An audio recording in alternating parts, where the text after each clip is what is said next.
Assalamualaikum warahmatullahi wabarakatuh. Waalaikumsalam warahmatullahi wabarakatuh. Alhamdulillah alladzi bi ni'matihi tatimmus shalihat.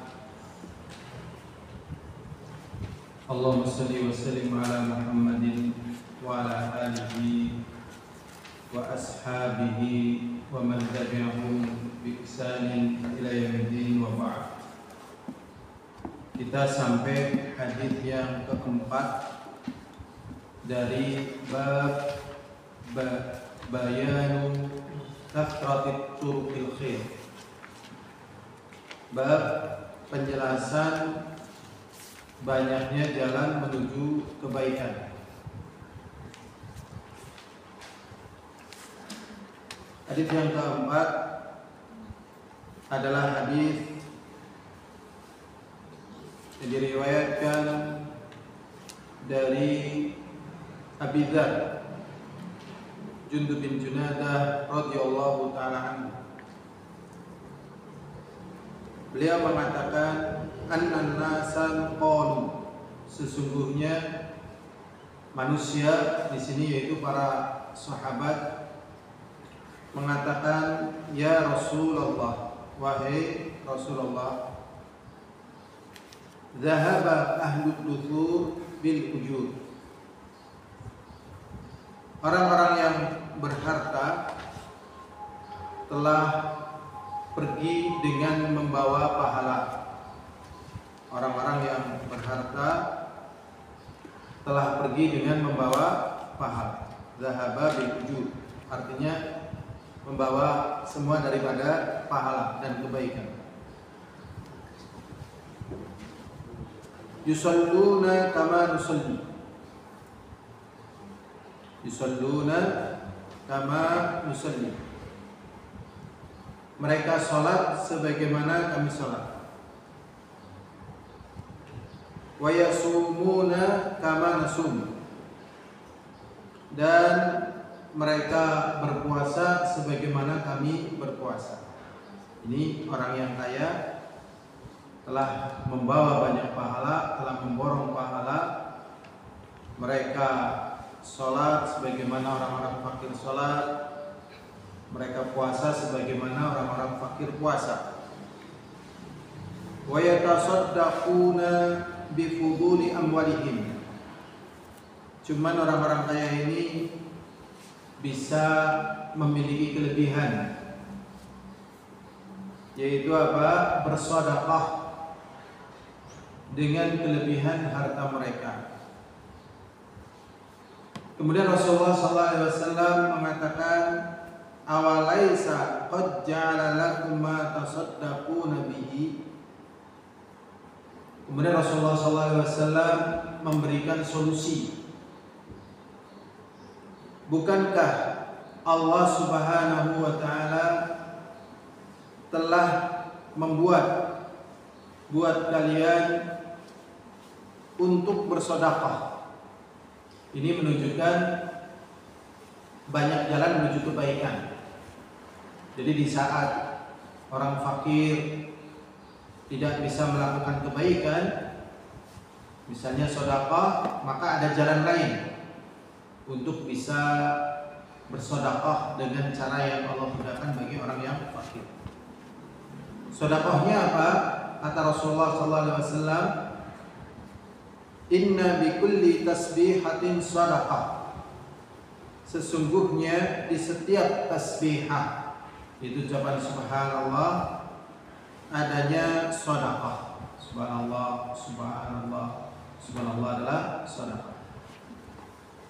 Wa kulli takbiratin sadaqah, dan setiap takbir yaitu ucapan Allahu Akbar juga sadaqah. Wa kulli tahmidatin sadaqah, dan di setiap tahmidah yaitu alhamdulillah sadaqah. Wa kulli tahlilatin sadaqah, dan di setiap tahlil adalah sadaqah. Jadi kalau kita wirid, zikir, tasbih, ya, dari amalan-amalan yang insya Allah setiap kita bisa melakukannya. karena tidak membutuhkan energi, tidak membutuhkan keadaan-keadaan khusus.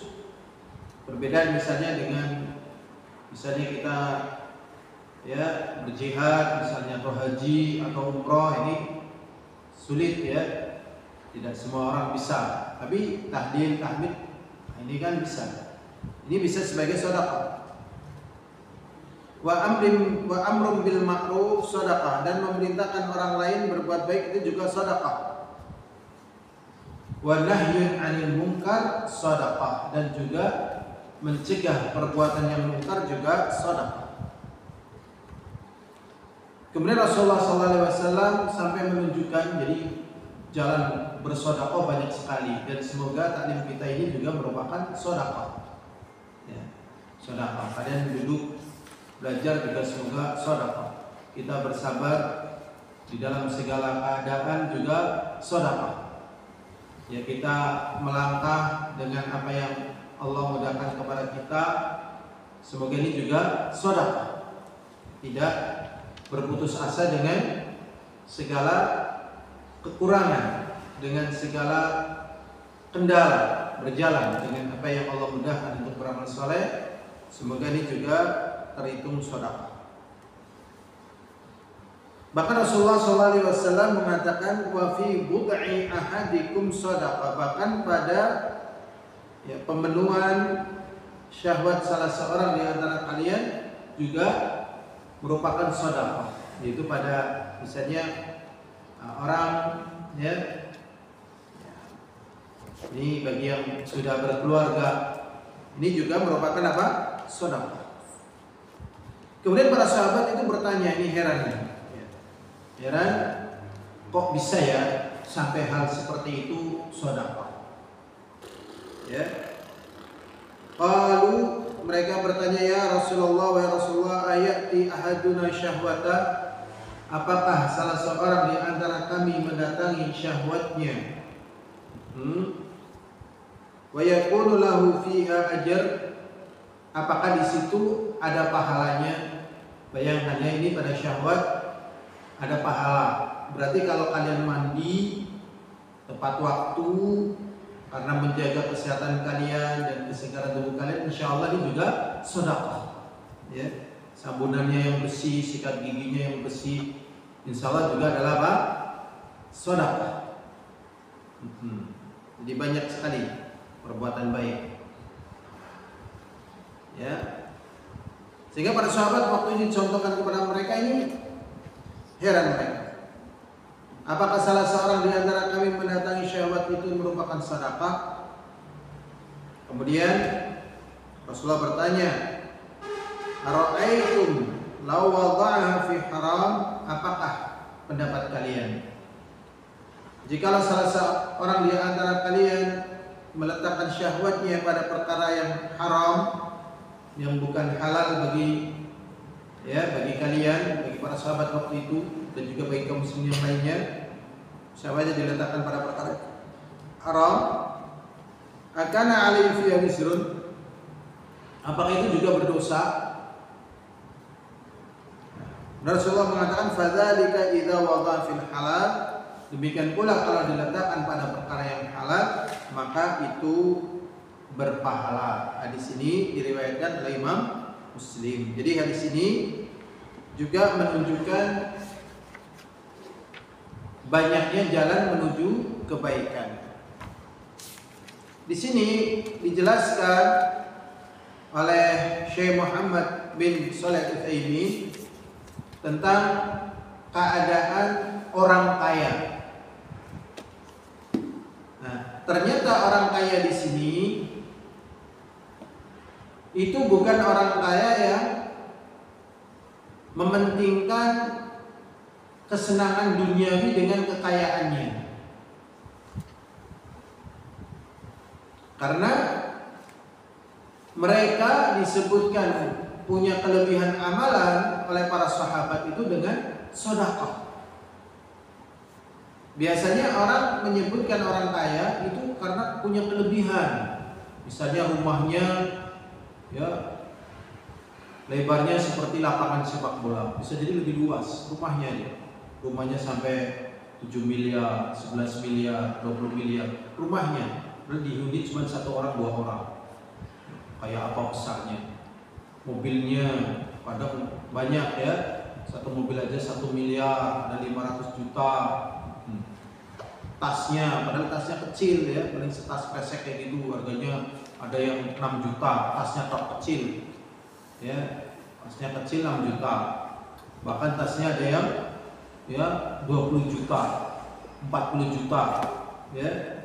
Jam yang kita bisa beli 20.000 itu jamnya harganya ada yang 20.000, 20 juta.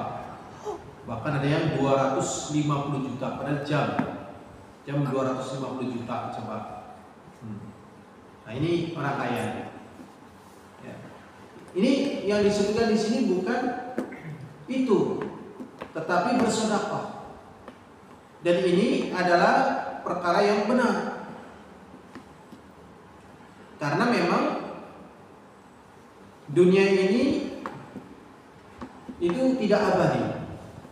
Sedangkan akhirat adalah khairu wa abqa, lebih bagus dan lebih kekal. Sebagaimana firman Allah Ta'ala, bal tu'thirunal hayatad dunya. Bahkan mereka, orang-orang kebanyakannya baik orang miskin ataupun orang kaya, itu lebih mementingkan kehidupan dunia. Makanya orang miskin kadang kepengin banget jadi orang kaya dari sisi orang kaya punya sebagaimana tadi disebutkan, punya mobil, punya ini, punya itu. Yang kaya juga yang dipikirkan itu. Ini para sahabat yang disebutkan bukan itunya, tapi sedekahnya. Dan yang dilakukan orang kaya juga bukan ini dan itunya, tetapi juga sedekahnya. Kenapa? Wal akhiratu khairu wa abqa.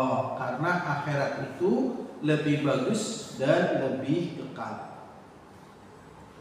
Dan juga firman Allah Ta'ala, wal akhiratu khairul laka minal ula. Dan Allah Subhanahu wa Ta'ala mengatakan, dan akhirat itu lebih bagus bagimu daripada dunia. Berikutnya ya, disebutkan di antara bentuk-bentuk sedekah, di antaranya adalah amrun bil ma'ruf, memerintahkan orang berbuat baik itu adalah sedekah. Dan mencegah perbuatan yang mungkar juga sedekah. Ya, jadi perkara yang demikian ini insyaallah termasuk sedekah. Ini termasuk amrun bil ma'ruf wa nahyun 'anil munkar. Bahkan al-amr bil ma'ruf wa nahyun 'anil munkar ini seutama-utama sedekah. Sebagaimana firman Allah Subhanahu wa Ta'ala di dalam surat Ali Imran ayat 110, Allah SWT mengatakan, kuntum khaira ummatin ukhrijat linnas ta'muruna bil ma'ruf wa tanhauna 'anil munkar wa tu'minuna billah. Kalian adalah sebagus-bagus umat yang dikeluarkan untuk manusia, ta'muruna bil ma'ruf, yang kalian itu memerintahkan orang lain berbuat ma'ruf, wa tanhauna 'anil munkar, dan mencegah perbuatan munkar, wa tu'minuna billah, dan beriman kepada Allah. Surat Ali Imran ayat 110. Sudah ya, jadi memerintahkan manusia berbuat baik dan mencegah manusia berbuat mungkar, ini sedekah yang paling utama. Sedekah yang paling utama, paling mahal. Tetapi di sini ada syaratnya. Syarat yang pertama adalah ayyakunal amir an-nahi 'aliman bi hukmi syar'i. Syarat yang pertama, orang yang memerintahkan berbuat baik dan mencegah perbuatan mungkar harus tahu hukum syariat. Jadi nggak bisa orang yang tidak punya ilmu yang nggak pernah ngaji, yang nggak pernah tafakuh fiddin, tiba-tiba memerintahkan orang berbuat baik? Nggak mungkin. Jadi bisa berbuat baik dan mencegah pada perkara mungkar itu memang karena ada asupan ilmu sebelumnya. Karena memang sudah pernah belajar sebelumnya. Di samping berdoa, minta bimbingan, juga diberi kefahaman. Sebagaimana yang Allah SWT katakan di dalam surat Al-A'raf ayat 33, Qul innama harrama rabbiyal fawahisha ma zahara minha wa ma batan wal ithma wal baghya bighairil haqq wa an tusyriku billahi ma lam yunazzil bihi sultana wa an taqulu 'ala Allahi ma la ta'lamun. Ini ayatnya. Katakanlah wahai Nabi, sesungguhnya yang diharamkan oleh Allah adalah perbuatan fawahish, perbuatan yang mesum. Ma zahara minha wa ma batan, baik yang nampak ataupun yang tersembunyi. Wal ithma, dan perbuatan dosa. Wal baghi, dan juga kezaliman. Bi ghairil haq, yang tidak dibenarkan. Wa an tusyriku billah, dan berbuat syirik kepada Allah. Ma lam yunazzil bi sultana, yang tidak diturunkan dalilnya. Wa an taqulu 'ala Allahi ma la ta'lamun, dan berkata tentang agama Allah dengan perkara yang dia tidak tahu. Jadi memang ya, kalau tidak tahu tentang agama Allah tidak boleh bicara, karena nanti akan menimbulkan mudarat yang besar. Sehingga banyak orang mengatakan orang-orang yang beragama atau negeri-negeri yang di situ banyak orang beragamanya, ternyata kekacauannya, kotorannya dan sebagainya lebih banyak dibandingkan yang tidak beragama, negeri-negeri yang tidak beragama. Nah, ini ya, permasalahannya bukan agamanya, ini orang-orang yang tidak tahu agama. Nah, inilah berbicara, akhirnya dianggap itu orang yang beragama, padahal dia adalah orang yang tidak tahu agama kemudian berbicara agama. Makanya kalau tidak tahu lebih baik belajar, diam. Sehingga kalau tahu ilmu agama dan menyampaikan perkara yang diperintahkan oleh Allah dan mencegah kemungkaran, ini amalannya besar. Makanya orang belajar agama itu membutuhkan waktu yang lama. Ini syarat yang pertama. Kemudian syarat yang kedua, syarat yang kedua, dia paham tentang orang yang dibicarai, pada perkara yang makruf atau pada perkara yang mungkar. Jadi yang diperintahkan berbuat baik atau yang dicegah perbuatan mungkar, ya, dia tahu, paham. Jangan sampai dia tidak tahu keadaan orang yang mau dia perintahkan berbuat baik ataupun orang yang akan dicegah kemungkarannya. Dicontohkan oleh Syekh Muhammad bin Shalih Al-Utsaimin, misalnya di pasar. Ada laki-laki berjalan sama wanita. Kemudian dia ingkari, tidak boleh laki-laki berjalan dengan wanita yang bukan mahramnya, atau wanita yang berjalan dengan orang lain, laki-laki lain. Kemudian orang itu menjawab bahwasanya ini adalah istri saya, atau ini menjawab ini adalah suami saya. Nah, ini salah, nggak boleh. Jadi harus tahu dulu. Harusnya ditanya, Pak, maaf, ini Bapak sama siapa, Pak? Oh, ini istri saya. Oh, iya, Pak, nggak apa-apa. Karena kadang suami istri kayak bukan suami istri dalam keadaan tertentu, ya, kayak masih muda dianggap sedang pacaran, padahal itu suami istri. Nah, ini kita harus hati-hati, ya, harus apa? Hati-hati. Makanya Allah SWT mengatakan, wala taqfu ma laysa laka bi'ilmun innas sam'a wal basara wal fuada kullu ulaika kana anhu mas'ula, di dalam surat Isra ayat 37. Dan janganlah kalian mengikuti apa saja yang tidak ada ilmu baginya, sesungguhnya pendengaran dan penglihatan serta hati semuanya akan ditanya.